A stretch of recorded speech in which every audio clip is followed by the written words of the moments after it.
आशीर्वाद की ओर से बड़े भाई की ओर से हमारे वकील साहब की ओर से भक्त हत्या के भाई छूटल किनार पले टूटल पतवार हो बन जा घेवैया मैया परम धार हो बन जा घेवैया मैया परम धार हो बन जा घेवैया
माई से हम कहने वाली के माई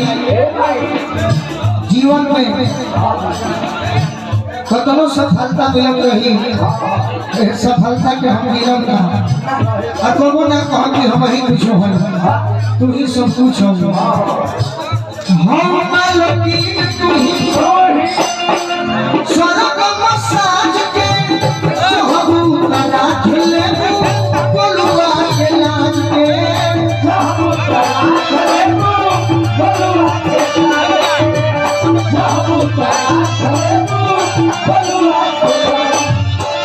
हम मालकीन तू ही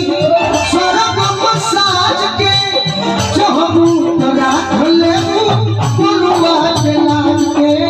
चाहबू तरा ले बोलुआ के लाज चाहबू तरा ले बोलुआ के लाज कि सुनु संगती सने भैया बड़का भैया हमारे गुरु अरुण अलबेला भैया की ओर से बहुत बहुत आशीर्वाद सम्मान को कोई बार मिलेगा आज आशीर्वाद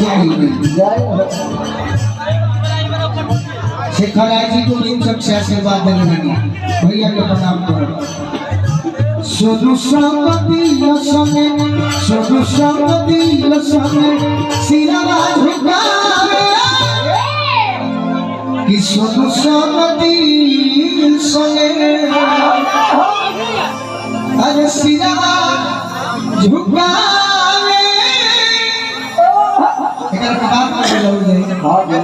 अरे आया बताई तो हम बहुआ बोलावे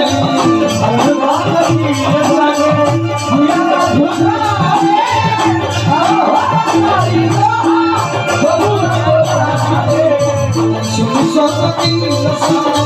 सिरवा झुकावे आया बताई तो हम बहुआ बोलावे सुन सकती